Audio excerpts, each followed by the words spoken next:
Hello viewers, welcome back. চলে আসলাম আরও একটি ইন্টারেস্টিং ভিডিও নিয়ে। আজকের এই ভিডিওতে আমি আপনাদের দেখাবো কিভাবে আপনারা আপনাদের অনেক্সপেটের টু ফ্যাক্টর অথেন্টিকেশন প্রবলেমটা সলভ করবেন। তো আমরা এখন একটা আইডিতে নিয়ে যাব এবং সেখান থেকে দেখাবো যে কিভাবে আপনারা এই সমস্যাটা সলভ করবেন এবং কিভাবে তাদের সাথে চ্যাট করবেন। তো আমরা প্রথমেই লগ ইনে ক্লিক করে দিচ্ছি এবং লগ ইনে ক্লিক করে দিয়ে আমরা একটা আইডি এখানে উঠাবো।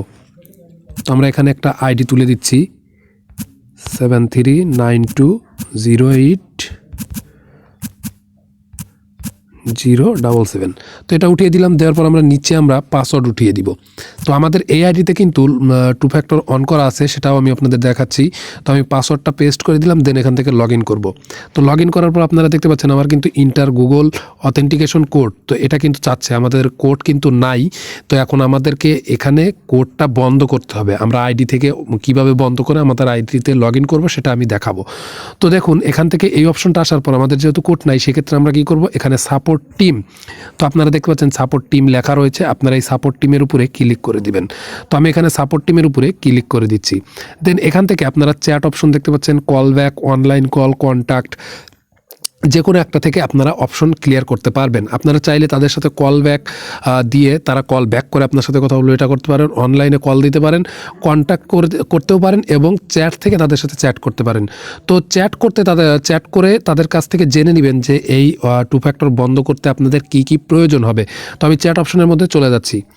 তো দেখুন, চ্যাট অপশনে আসার পর আমি কিন্তু তাদের সাথে এই অ্যাপস দিয়ে একবার চ্যাট করেছিলাম। তারপরেও আমি তাদেরকে আরও একটাবার এখানে মেসেজ দিব। তো এখানে আমি হাই লিখি, দেখি কি আছে। তো দেখুন, তারা কিন্তু এখানে লিখেছে হাই OneXBet ডল। তো আমি এখানে তাদেরকে দিলাম হাই OneXBet ডল।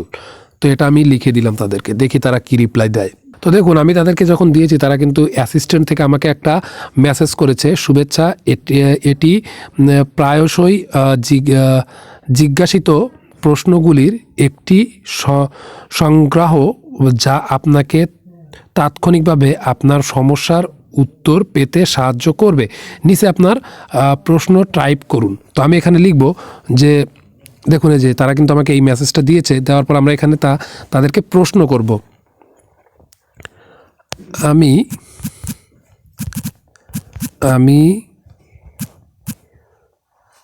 আমার অ্যাকাউন্ট থেকে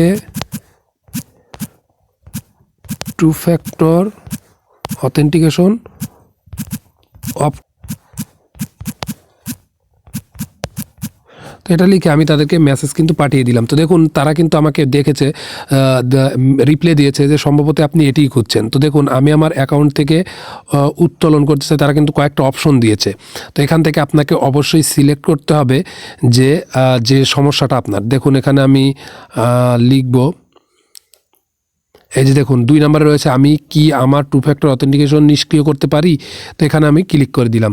তো দেখুন, এখানে কিন্তু তারা আমাকে বলেছে যে কি কি লাগবে। এখানে বলেছে আপনার গেমিং আইডি, আপনার গেমিং যে আইডি, আমরা প্রথমে যে ইউজার নেম বা আইডি দিয়ে পাসওয়ার্ড দিয়ে মানে লগ ইন করি, সেই গেমিং আইডিটা লাগবে এবং তার সাথে লাগবে টু ফ্যাক্টর বাতিল করার জন্য আপনার গেমিং আইডি লাগবে, আপনার নিট কার্ড এর 2 পাশের ছবি, আপনি যে নিট কার্ড দিয়ে অ্যাকাউন্ট করেছেন সেই নিট কার্ডের 2 পাশের ছবি লাগবে। দেন তারপরে আপনার লাগবে নিট কার্ড সহ আপনার সেলফি। আপনি নিট কার্ড হাত দিয়ে এইভাবে ধরে রাখবেন এবং হাত দিয়ে ধরে একটা সেলফি উঠে দেবেন, সেটা লাগবে। এবং আপনার গেমিং আইডিতে করা লাস্ট 3টা ডিপোজিটের স্ক্রিনশট। তো আপনাদের গেমিং আইডিতে লাস্ট 3টা ডিপোজিটের স্ক্রিনশট লাগবে, সেগুলো সহ আপনারা নিচে একটা ওয়েবসাইট দেখতে পাচ্ছেন বা জিমেইল দেখতে পাচ্ছেন, সেখানে আপনারা তাদেরকে মেইল করলেই কিন্তু তারা পর্যায়ক্রমে আপনার মেইলটা দেখে আপনাদের টু ফ্যাক্টর সঠিক তথ্য যদি দিয়ে থাকেন, সেক্ষেত্রে আপনার টু ফ্যাক্টরটা বন্ধ করে দিবে। এখন আসি আরও একটি কথায়, যে আমি এর আগে এটা নিয়ে একটা ভিডিও দিয়েছিলাম আমার চ্যানেলে। সেই চ্যানেলের ভিডিওতে অনেকেই কমেন্ট করে থাকেন, তারা এইভাবে আপনারা আপনাদের তথ্যগুলো দিয়ে আপনারা আপনাদের আইডিতে ব্যাক করতে পারছেন না, যার কারণে আপনারা সেখানে বলছিলেন যে আসলে এটা কিভাবে করতে হয়। তো সেইখানে আপনাদের কমেন্টের রিপ্লাইয়ে বিভিন্ন ধরনের প্রতারক চক্র এসে কমেন্ট করে যাচ্ছে যে সে নাকি আপনার আইডি ঠিক করে দিবে। তো এরকম যদি প্রতারণায় কেউ পড়ে থাকেন, তার জন্য কিন্তু আমাদের চ্যানেল দায়ী থাকবে না। তো আপনাদেরকে ট্রাস্টেড একটা সাইট আমি দেখাতে পারি একজনের প্রোফাইল বা একজনের ফেসবুক পেজের লিঙ্ক আমি এই ভিডিওর ডেসক্রিপশনে দিয়ে দিতে পারি। চাইলে আপনারা তার সাথে কন্ট্যাক্ট করে আপনাদের আইডিগুলো ঠিক করে নিতে পারেন। আশা করি সবাইকে বোঝাতে পেরেছি। এই ছিল আজকের ভিডিও। দেখা হবে পরের বার। এবং আমি তাদেরকে এই ঠিকানায় মেইল করে আমার আইডিটা যখন ব্যাক আসবে তখন কিন্তু আমি আপনাদের দেখাবো যে আসলে আমি আইডিটা ব্যাক পেয়েছি কি না। তো যাই হোক, আজকে এই পর্যন্ত। দেখা হবে পরের বার নতুন কোনো ভিডিওতে। সে পর্যন্ত ভালো থাকবেন, সুস্থ থাকবেন। টাটা।